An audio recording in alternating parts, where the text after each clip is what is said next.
It's time for Wolo and Friends on Sports 56, presented by Homer Skelton Hyundai. Here is your host, the voice of the Tigers, Dave Woloshin.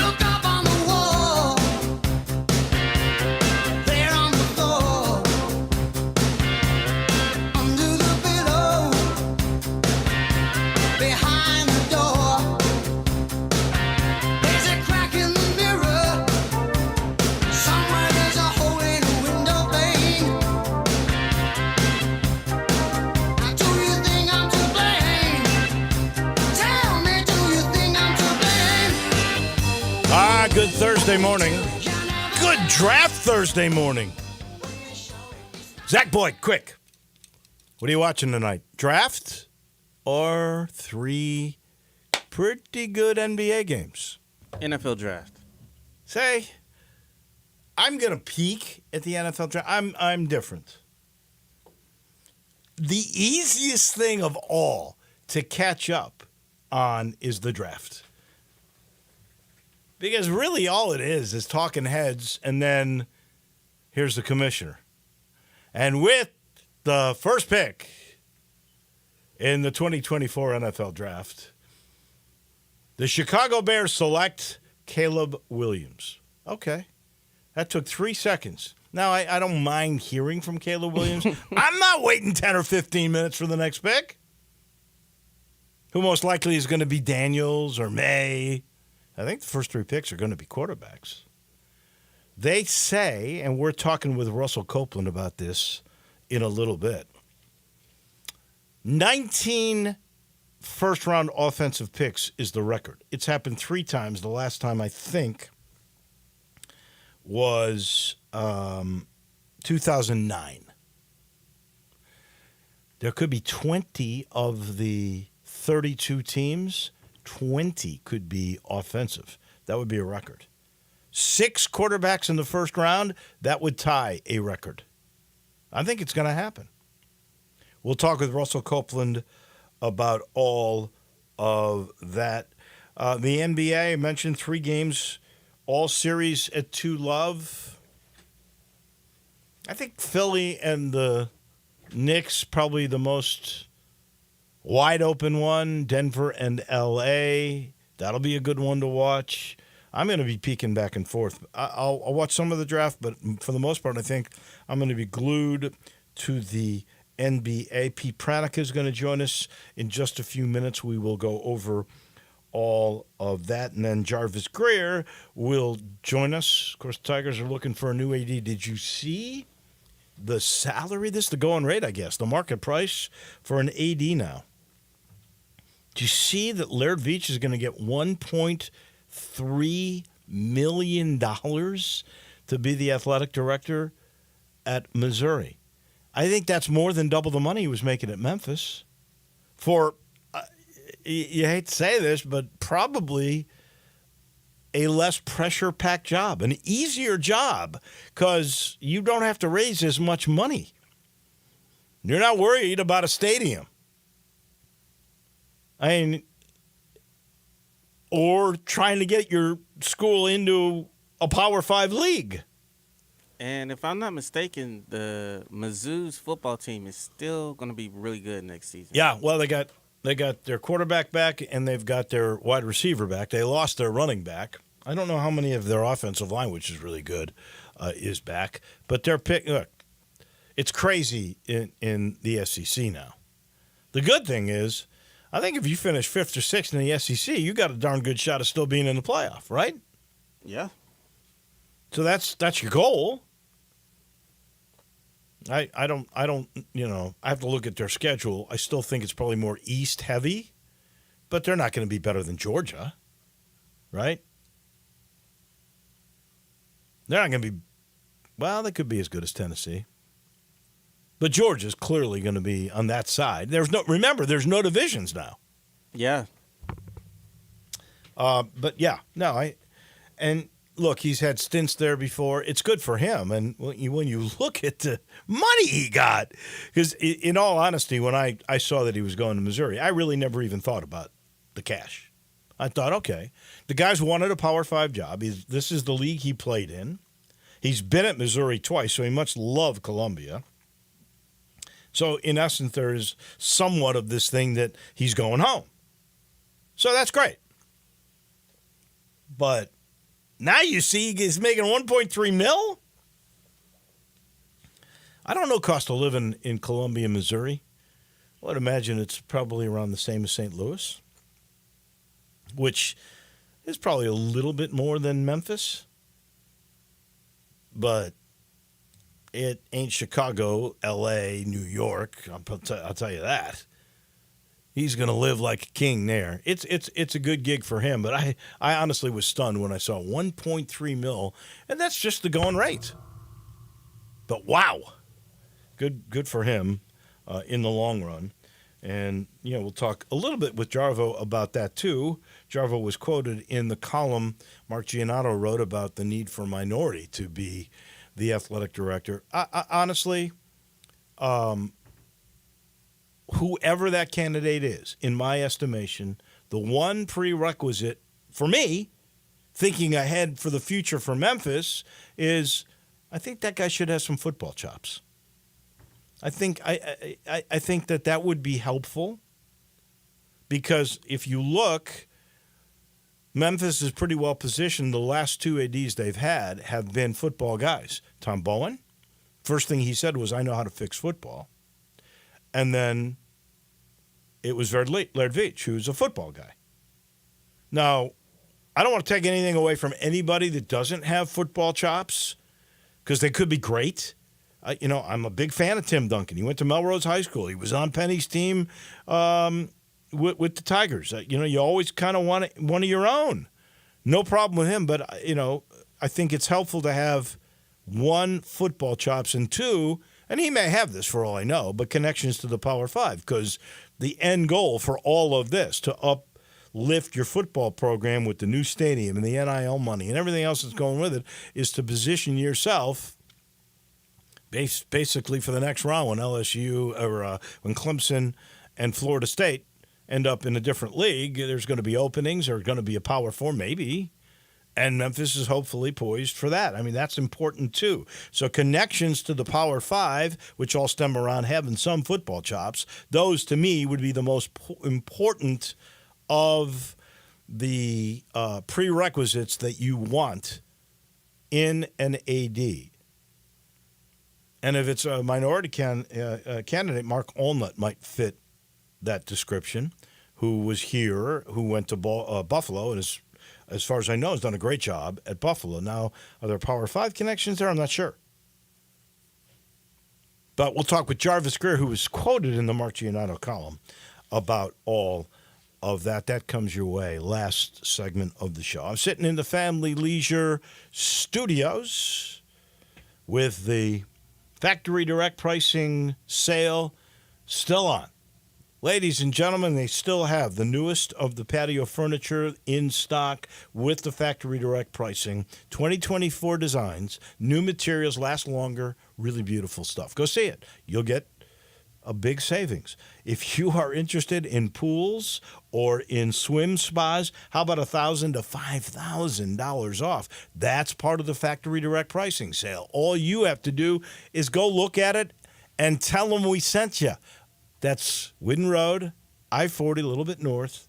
Go see them and say, Wolo sent you for the Factory Direct Pricing sale. Show me the $5,000 savings. They will. I promise. It's special when you go to Family Leisure. Pete Pranica, always on Thursdays, joins us. So nice to chat with you. Did you get a little restful week here now that you are your season's over? I hate to say it. I was hoping, like everybody else, you'd be working into the summer. Not the case. How are you feeling?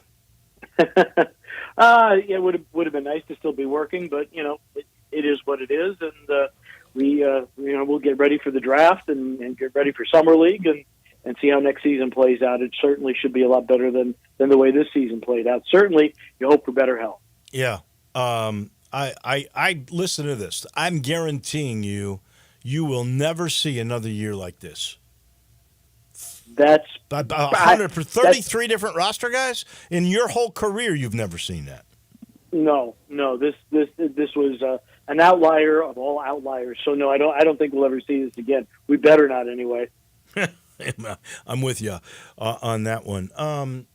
Let me ask you a little bit about officiating. You've seen all these referees. You have your shtick with the food in the center and everything else. This year in particular, I have seen more admittance by the office of the league of mistakes made at the end of the game, including in the Philly Knicks New York game. Mm-hmm. Do you how would you view, on the whole, for the season, the efficiency of refereeing in the NBA? Bad year, average year, just we take more notice of it now. What's your feeling about the proficiency of officiating in your league? I think it is very good to excellent, given what we see. Don't even get me started on Major League Baseball, because that's a real dumpster fire. But anyway, what you have in our league is you have a very young staff. You've had guys like Mike Wunderlich, knee injury. Steve Javie, knee injury. Tony Brown passed away from pancreatic cancer. Yeah. Greg Willard passed away pancreatic cancer.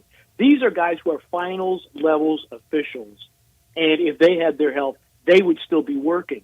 And so as a result, you're having guys that are 5-6 years in the league, and they're working playoff games. Usually it was 8 or 9 years before you would get to work a playoff game. As far as the admission of errors, you know, you can't have it both ways, because some people will say, well, you got to be more transparent. You got to admit your errors. Well, then when you do, you get criticized. But if you stonewall, you get criticized for that too. So it's a very difficult game to officiate, and it's one of those things too. You look at the end of the Philly New York game, and it's like, well, you can't call that at the end of the game. Let the players decide, right? So you have those conflicting viewpoints, or foul should be a foul.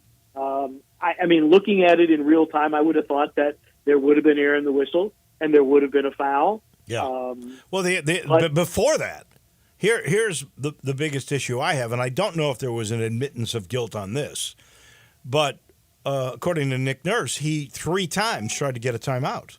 How do you not call a timeout? The explanation in the last 2-minute report was that the ball was loose. Now, when did he say it? John Goble was standing right there. I don't know. I mean, I wasn't there. And I will say this: the last 2-minute reports are not reviewed by referees. Okay, They're reviewed by an independent agency, and I'm guessing a lot of those people have never worn a whistle. So it's a little different when you're being graded by people that have never done your job.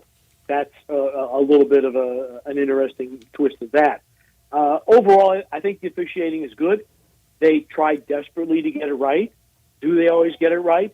No. Do they admit when they screw it up? Yes. Do they have sleepless nights when they screw it up? Yes. They're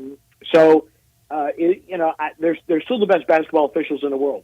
You look at European basketball, you certainly look at college basketball, and you understand just how good our officials are. Perfect? No. And Monty McCutcheon, the head of the officials, says we don't strive for perfection because we can't get there. We strive for excellence, and that's what they try to that's do. Fair. And sometimes they fall short. Yeah. That particular game, there's no doubt in my mind. And you know what? I hate to say it, the LA-Denver game, and I'm not usually a defender of LeBron, but there was a phantom foul called on him that did have consequence to the outcome of that game. But the bottom line is these are human officials. They will make mistakes. Since you brought it up, what's your complaint with Major League umpires? And I got a good buddy that is one that listens to the show, so... Okay, well, we got Hunter Wendelstedt throwing Boone out of a game when Boone didn't say anything, okay? Yeah. And it was a fan in the stands, and he said, I don't care who said it, you're gone. Well, what kind of sense does that make? None. Angel Hernandez is one of the worst there's no callers question. of balls and strikes in the league. And then you had a review for an Angels game yesterday that the game ended with a throw out on an attempted steal at second base, when the runner was clearly safe, they went to the replay center and still said he was out. So I think as a whole, there's no worse group of officials at the professional level than Major League Baseball. It's not good. So if we compared the big four, basketball, hockey, baseball, the NFL Mm-hmm. had their share of complaints. Mm-hmm. You're saying that Major League umpires, as the whole, are the worst group of. I think they have the strongest union too. The worst group of professional officials. Yeah, just the way they run things. Guys would are you like getting to see assignments based on seniority rather than merit.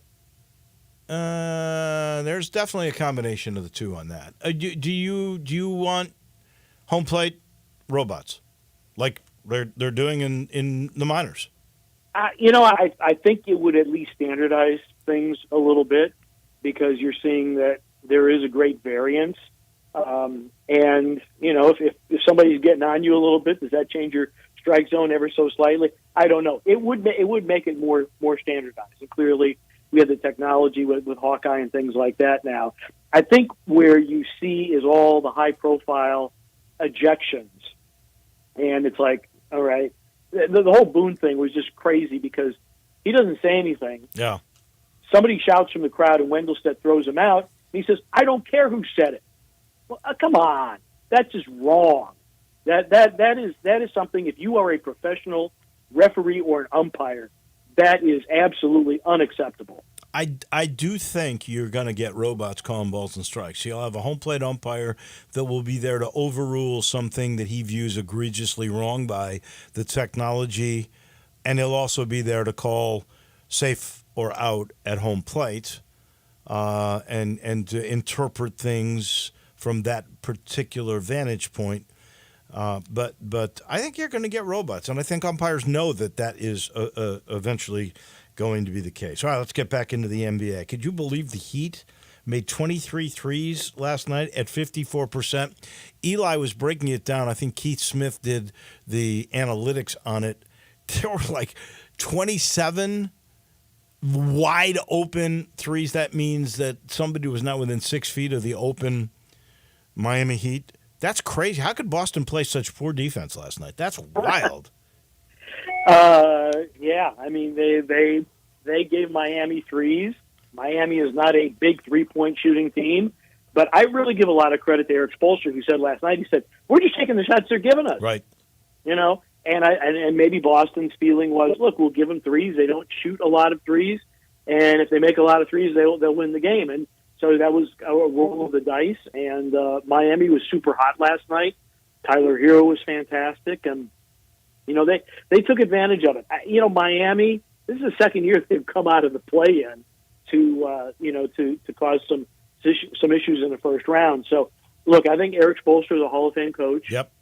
They've still got decent players. I know they don't have Jimmy Butler, but Tyler Hero, good player. Bam Adebayo. The other thing about Boston's defense is they let Adebayo get to his sweet spot, which is between the foul line and the dotted line for that little half-foot floater.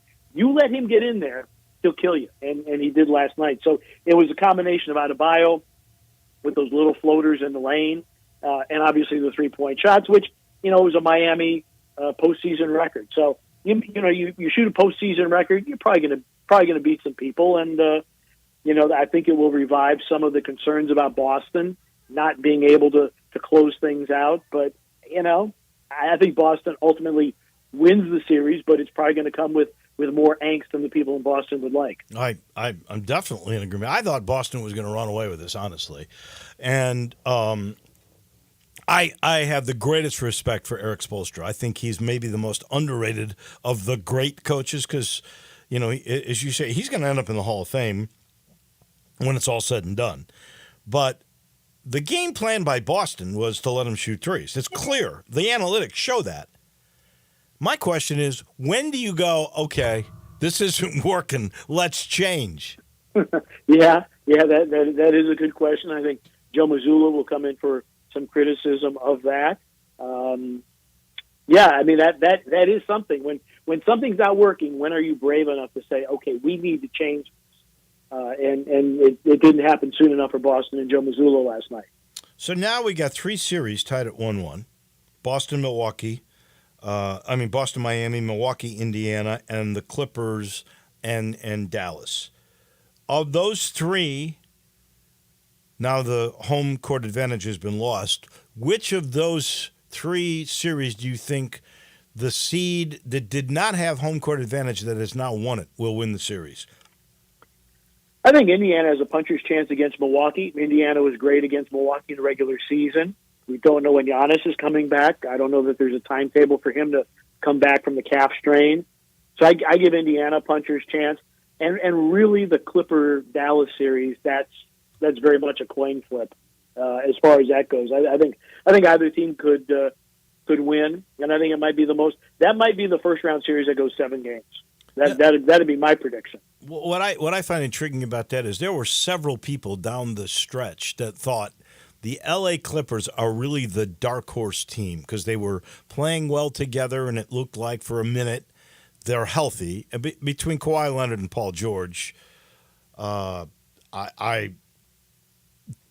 of those guys is always hurt, as far as I'm concerned. I just don't get the Clippers. I think Dallas is going to end up being the upset winner in that series. What gives the Clippers the best chance is because you have Kawhi, if he's healthy, with his championship experience. We talked about Eric Spoelstra being a Hall of Fame coach, one of the best, another great under-the-radar head coach, which is crazy because he's won a championship, is Tyronn Lue. Lue has done an outstanding job with that team because when they got James Harden there, they didn't know how in the world that was all going to fit. And yet Ty Lue has figured it out. And so I think what gives them a really good chance is the fact that Ty Lue is such a good coach. Now, if Doncic goes crazy, they're going to be tough to beat. But I think my hope or the reason that I would believe the Clippers would advance would be because of Ty Lue and what he is able to do. He is widely lauded as one of the best in-game adjustment coaches in the NBA. So that's where I give an edge to the Clippers. You touched on it a little bit before, Milwaukee, Indiana. Without Giannis, and who knows when he's coming back, that's such a major piece. Even Dame scores in the 30s and they can lose a game. And I'm going to tell you, you talk about coaches, that the guy doesn't really, in my mind, get enough respect is Rick Carlisle. If you look at Indy, they lead the league in assists. They always have in the win the other night. They had it was 60 or 70% of the buckets were assisted. They always play good defense. I think Rick Carlisle's a great coach. Where would you rate him? Well, I think he's headed for the Hall of Fame as well. I think he's the winningest coach in Dallas history. Had a great run in Detroit and in Indiana prior to this run, and he's taken an Indiana team that people are like, I don't know about this group. Now they score a ton. They play at a very fast pace, so sometimes they give up a ton, which makes them look like they're not good defensively. But they've got a very, very potent offense, and Rick Carlisle is one of those guys who has the cachet, who has had the resume and the pedigree to say, okay, this is the way we're going to play. And he's done a remarkable job with them. He can be a hard guy to play for, but I think players enjoy playing for him. They enjoy the style that he is employing there. And so, it certainly gives Indiana a chance, along with the play of Tyrese Halliburton and Siakam, that gives them a chance to pull the upset. And Milwaukee's got to be thinking about last year when they lost to Miami in the first round. Right. So, things are going to get a little tight around the collar for Milwaukee if they don't win Game 3. Last thing, 5 series at 2-zip. The 2 most intriguing are the Knicks and Philly, where Embiid has said we're the better team. We're going to come back and win. Crazy officiating at the end of that game. Same as Denver, L.A. Do you see any upsets in that the 2 higher seeds have held home court advantage? I would think the Sixers are the most likely to end up upsetting here. Your breakdown. I would agree because they do have Joel Embiid. If Kyle Lowry makes that second free throw, maybe we're not even talking about this, and it's a 1-1 series. I think Philadelphia, Nick Nurse is another coach that is very, very good and has championship experience. So I think that's another series potentially that could go down to a seventh game at Madison Square Garden, and would the networks love that. As far as the others, I think Lakers maybe get a game, maybe two, but Denver is just playing so well right now. Their starting five played more minutes together than any other five-man unit in the NBA this year, and Jokic is as good as it gets. So, now Cleveland, Orlando, I think Orlando maybe gets a game, but I think Cleveland overall, particularly with Donovan Mitchell, I think they're gonna win probably in 5, maybe in 6. He's Pete Pranica. He is the TV voice of the Grizzlies. Thank you so much. You and I are both going to be out next Thursday, so we'll pick this back up in a couple of weeks. Thank you, my friend. All right. Sounds good, Wolo. That's Pete Pranica, and he is brought to you in part by Ken Garland, Custom Home Builders. We're on the third generation now. William is in the fold, and you know what you're going to get with Ken Garland, Custom Home Builders. Quality, on time, on budget. The job, honestly, it's not done until it is totally complete. Like, they may have fixed it, it's built, you're in, and something goes wrong like a month and a half, 2 months later. Job's not done. Ken, his crew, they'll be there to make sure you are taken care of. Same thing with renovation.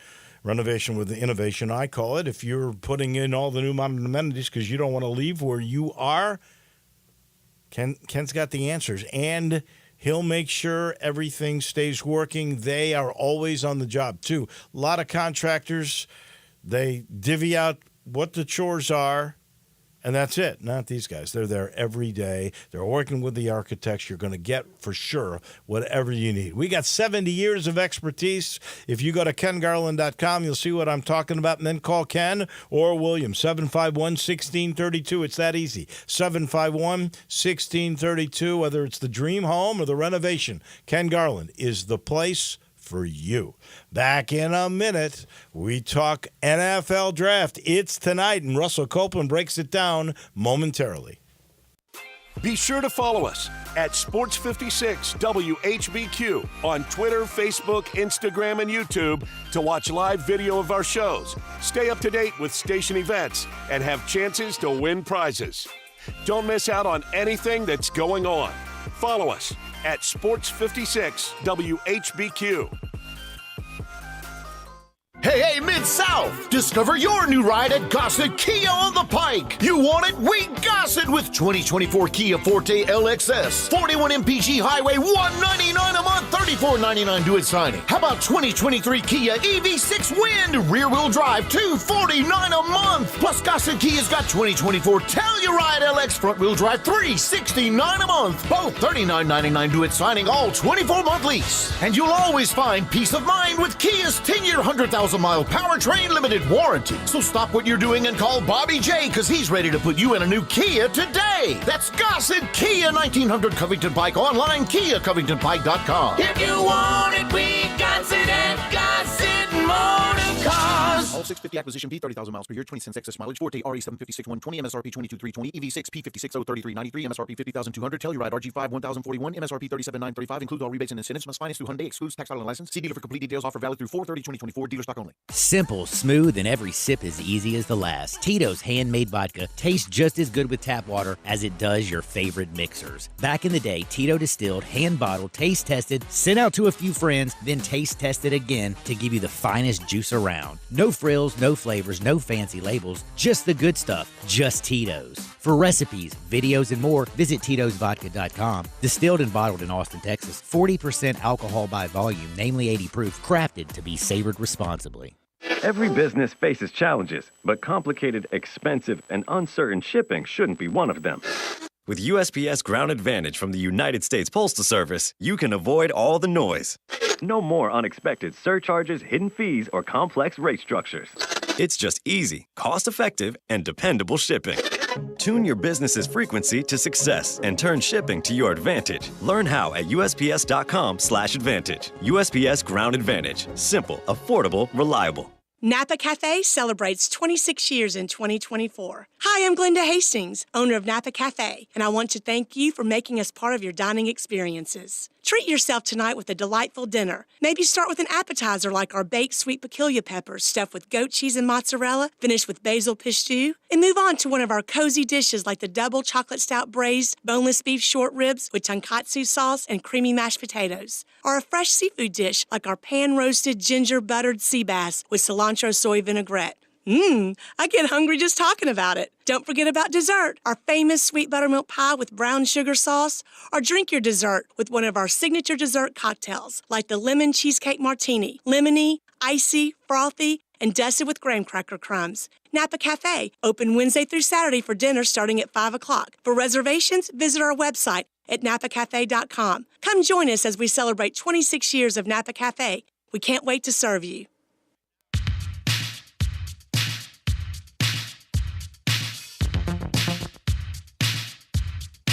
Now back to Wolo and Friends on Sports 56.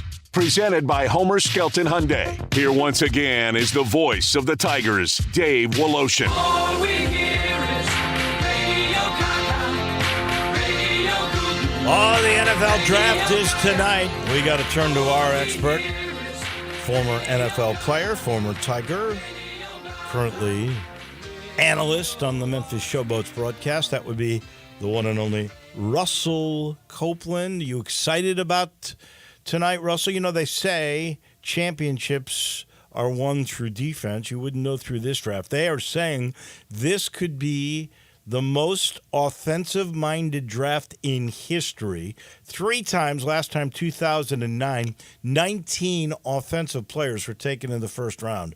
They say there could be 20. Do you agree with that? Good morning. Good morning, Dave. I definitely do. I think when you look at how the National Football League has evolved, it's a passing league, it's a quarterback league.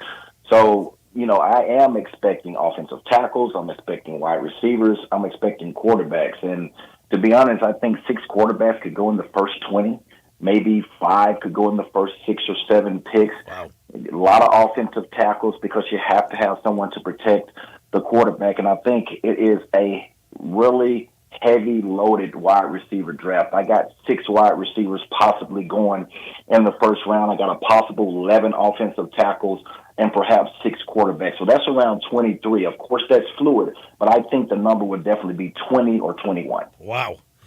So that'll be a record. 6 quarterbacks in 1983 were taken in the first round, and that was a pretty famous class. We know Caleb Williams is going 1.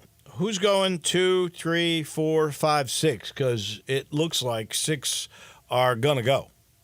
Well, when I look at number 2, the Commanders, I think you get Jaden Williams, the quarterback from LSU, you know, can do it all. He can scramble.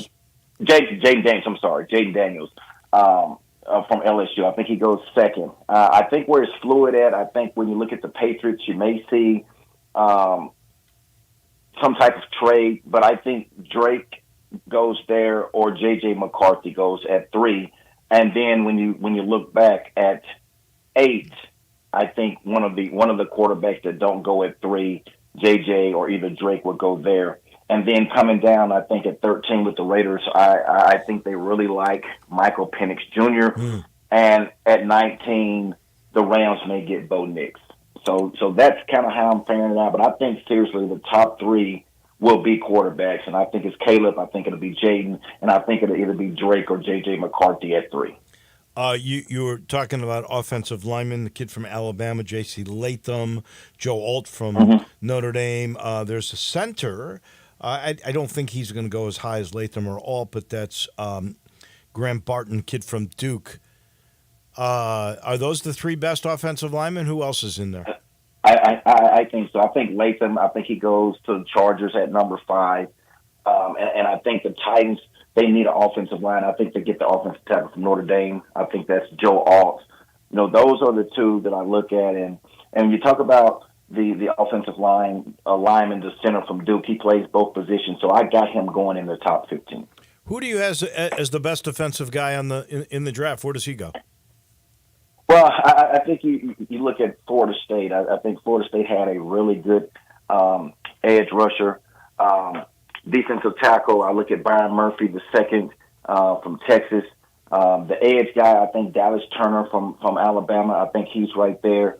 So I think when you look at the defensive players, Dave, I think you look at, you got edge. There's going to be a lot of edge rushers taken, and I think it's going to be a lot of cornerbacks taken. I don't see any safeties in this year's draft. I don't see a whole lot of defensive tackles, but I see a lot of edge rushers, and I see a lot of cornerbacks filling up the middle of the first round towards the end of the first round. I think if we value positions these days in the 2020s of NFL football, obviously quarterback will always be the most valuable. The second is the guy that protects the the quarterback, the left tackle, or a tackle, let's put it that way. And then really an edge rusher is the third most valuable position. Is that correct? Absolutely. And, we was talking about Florida State. Jared Verse, that could be a fluid pick. I got him going down toward the middle of the first round to the Bengals. But when you look at these picks and you look at trades, there's always a couple of surprises. So once you're picked to go in the top 15, top 20, you could slide up or you also could be moving back. But absolutely, you have to be to put pressure on the quarterback.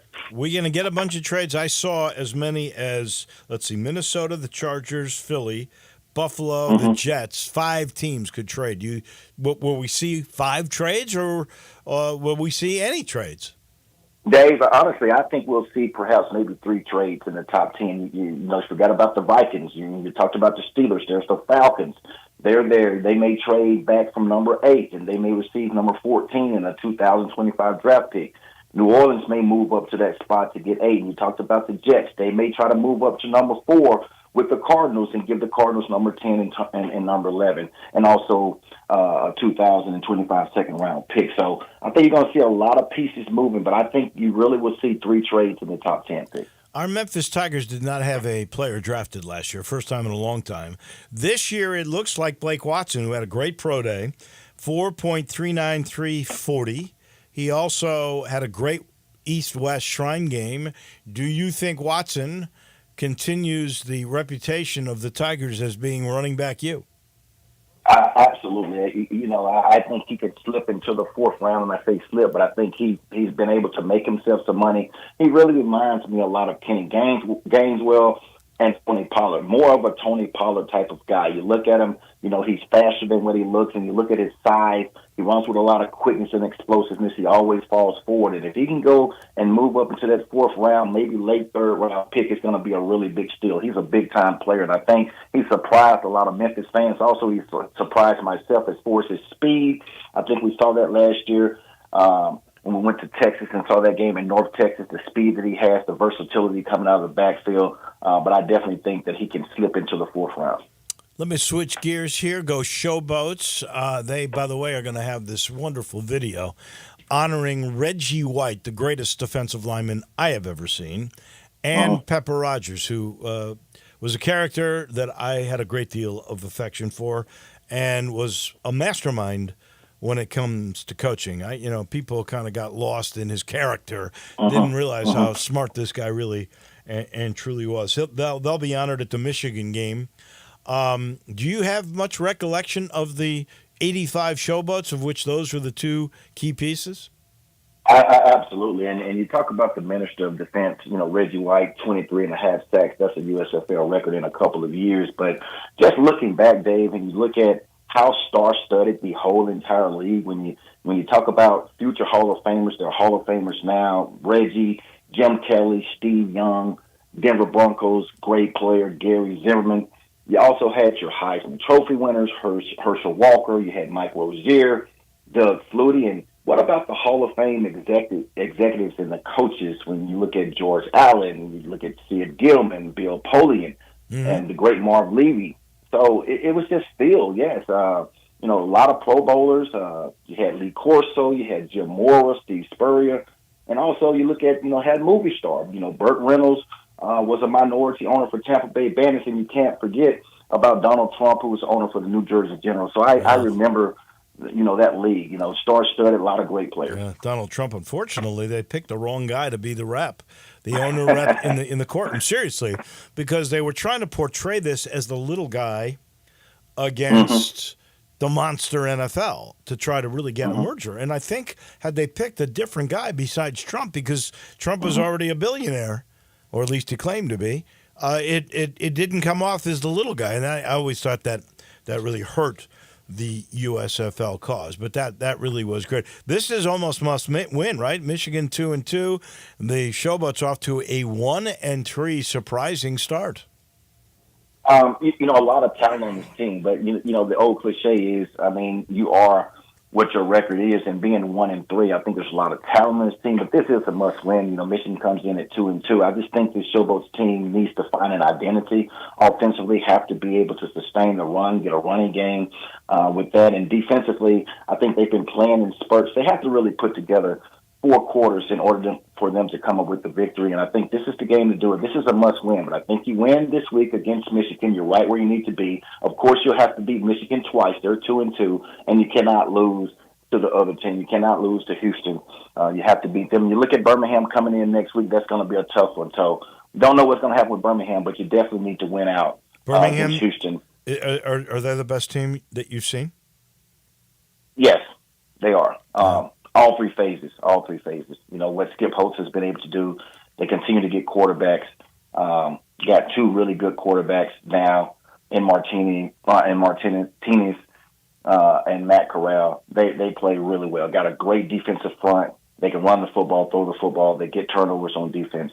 They're really playing on all cylinders. Yeah, Skip Holtz. I often, obviously, his dad. He's got the genes in him. He's been a pretty successful coach wherever he's been, different levels for sure. Mm-hmm. You think he could be an NFL coach? I think he can, but I don't think he wants to be. Unless someone, empties the truck and offers him a ton of money, I think he would take it. But, he's been successful. He's doing very well in UFL, but I think he does. I think he can be. I think he works really well with quarterbacks. He knows how to run a team and an organization. Who knows? His name may come up in the hat, but I think he's pretty much happy kind of where he is. Yeah, I remember talking to John DeFilippo before the season began, and he was talking about how he appreciated the UFL lifestyle. Is that, you're talking about 10 games a year, and you hope you make the playoffs, but it's not the same year-round grind. It's actually a more comfortable lifestyle as a coach in this league. Yes, you're getting paid, good money, $200,000 $300,000, something like that, maybe even more than that. But you talked about the grind in the National Football League.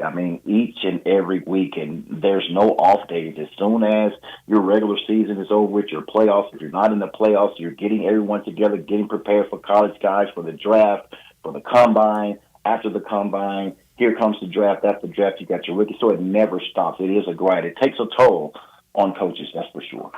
He's Russell Copeland. Thank you, my friend. I know you'll chat with the guys next week. I'm going to be off, but you'll evaluate this draft. It is tonight. We all look forward to it. Thank you so much.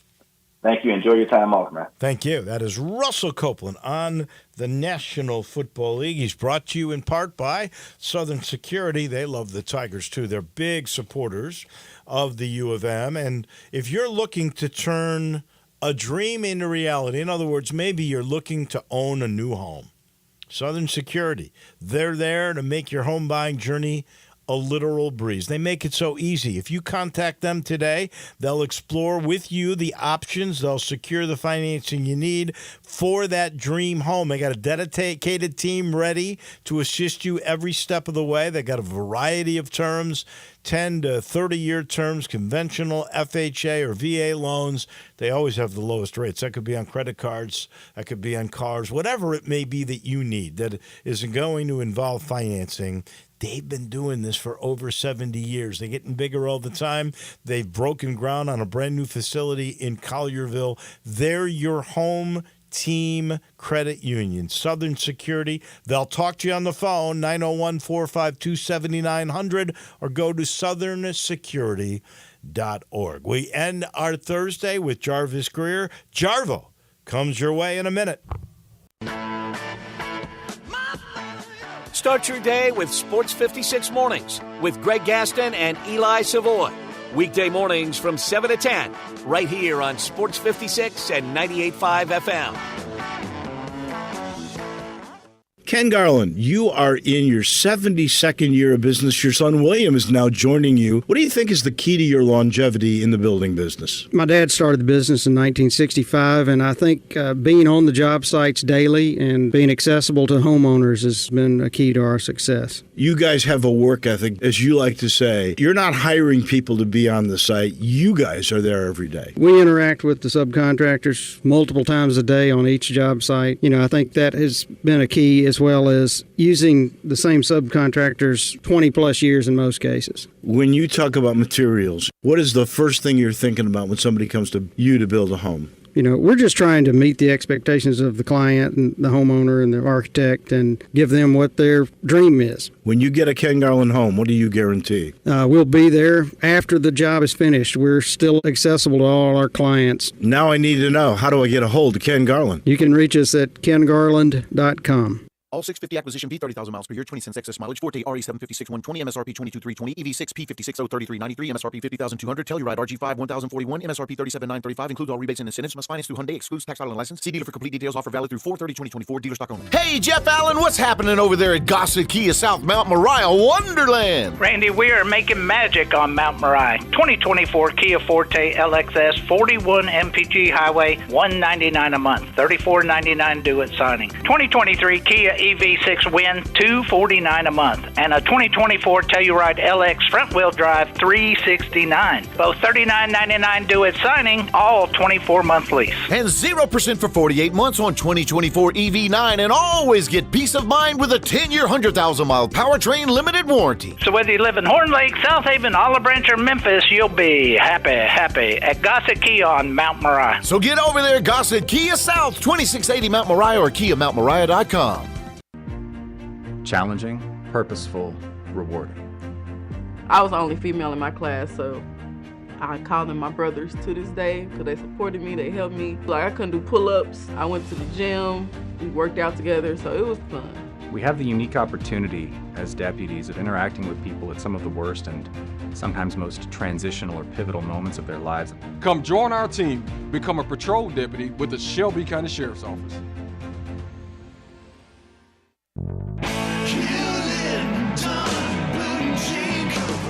Hewlett & Dunn Boot and Clothing Company, we have it all. From handmade Amish leather belts, fine and casual clothing, boots, casual boots, work boots, fancy boots, and even safety-toed boots. Lots of cowboy hats to choose from, even Nebo lights, good-looking duck head dress shirts, duck head caps, shorts, and pants. Tons of jeans from Ariat, Wrangler, Devil Dog, and Kimes Ranch jeans.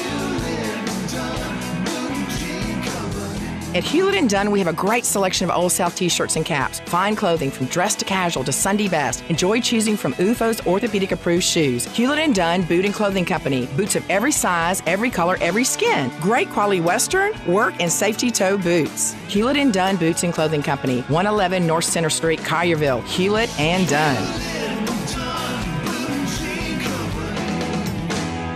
Hewlett & Dunn, serving you and your family since 1961. Now back to Wolo and Friends on Sports 56. Presented by Homer Skelton Hyundai. Here once again is the voice of the Tigers, Dave Woloshin.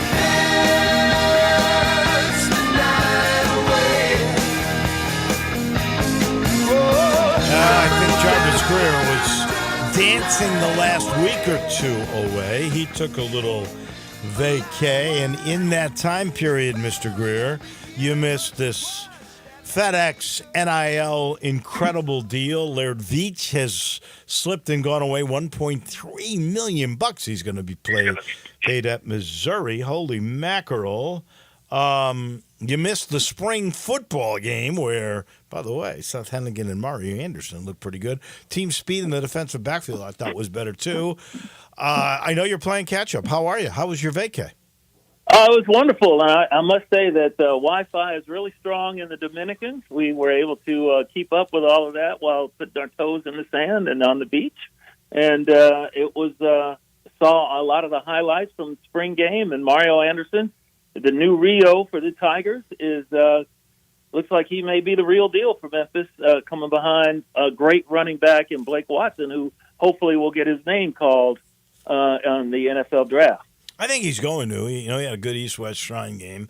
I would just talk about that with Russell. He ran. Yeah, and he hit. I saw he clocked a 4.39 in his pro day at Memphis, which is fast. And which is what and the fact that he can catch the ball out of the backfield and do something with it gives him that extra dimension. Even if he's not like an every down back, he could definitely be a third down guy. You could depend on, and somebody you can also hand the ball off, and you could take it to the house.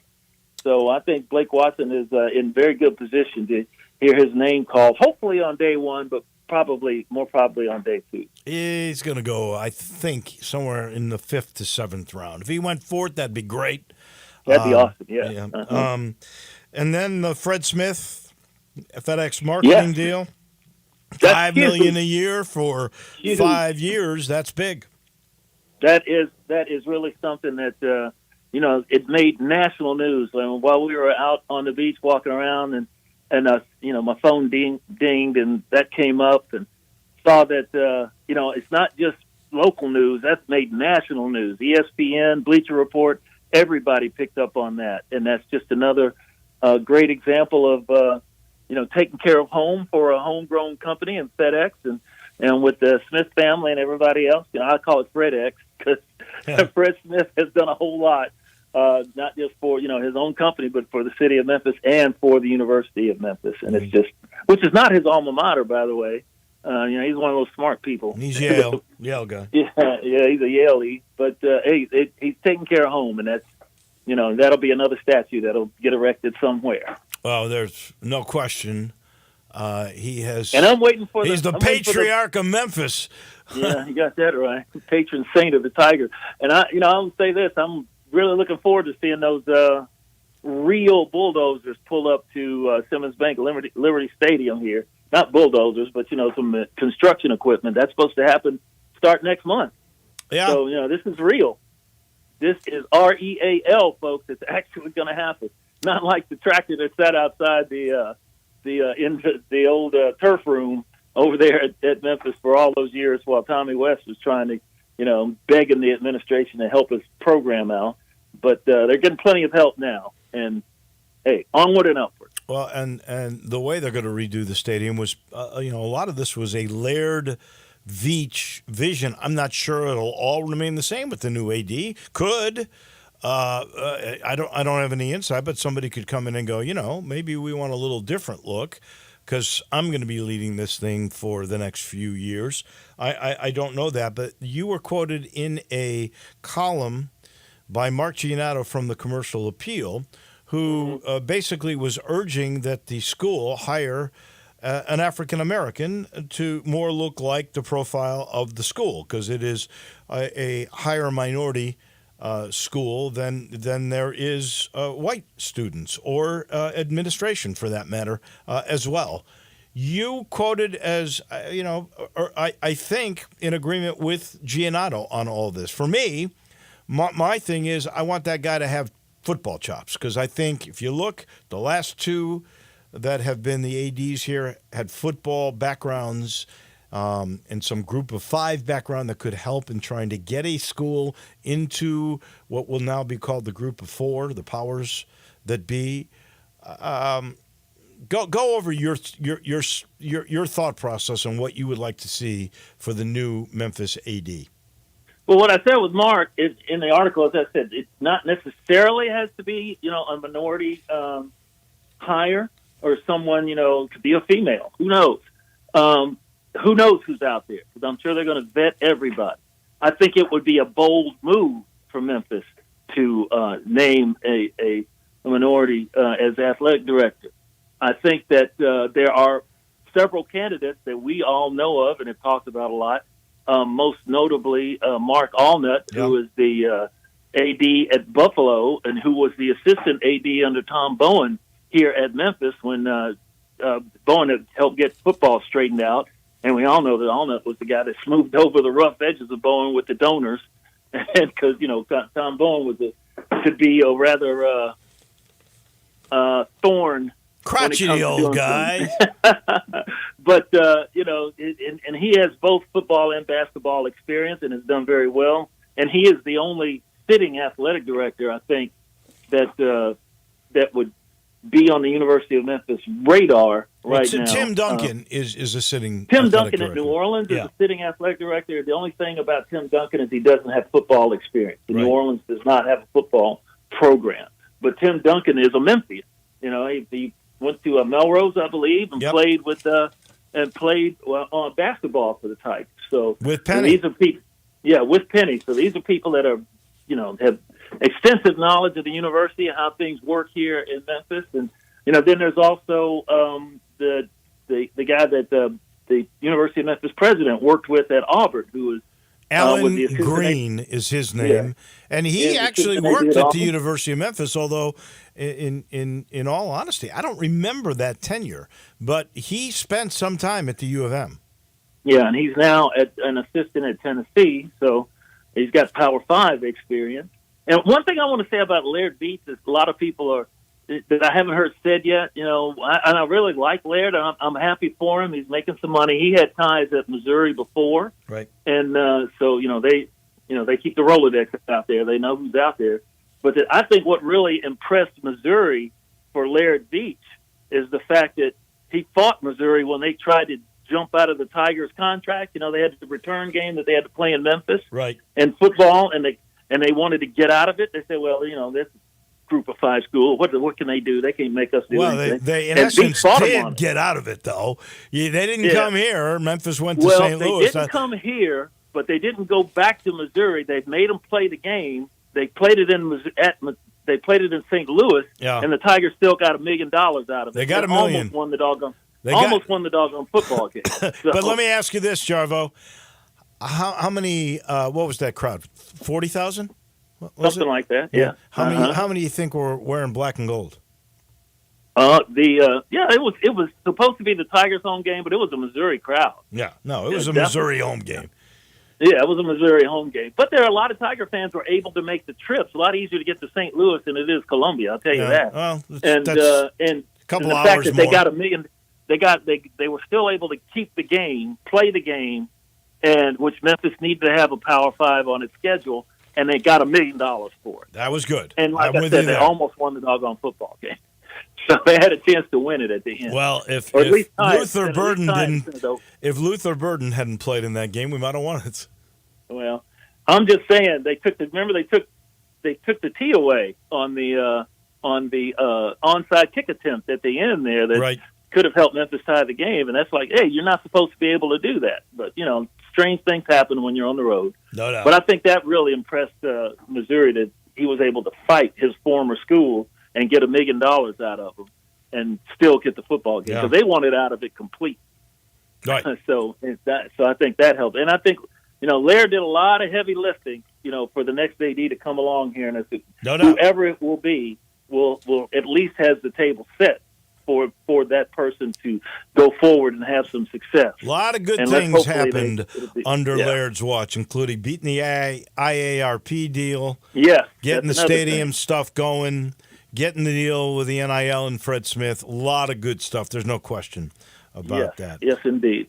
Yes, Thank you, Jarvo. I appreciate it. I'm going to take a little time off myself now over the next week and a half or so. Look at Dave. Dave is going to go country hopping, I believe. I just want to be just like Jarvis Greer when I grow up. That's all. Well, maybe someday, Dave. Maybe someday. There you go. Thank you, There's my friend. always hope.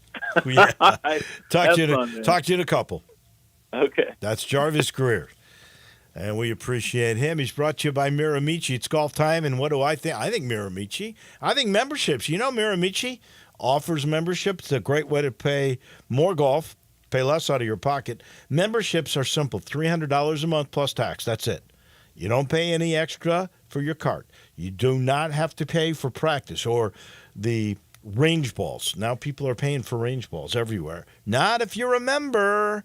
Plus unlimited rounds of golf, priority tee time booking, discounts in the pro shop. There's so many reasons why. Oh, you join a club these days because golf is so popular, you got to pay an initiation fee.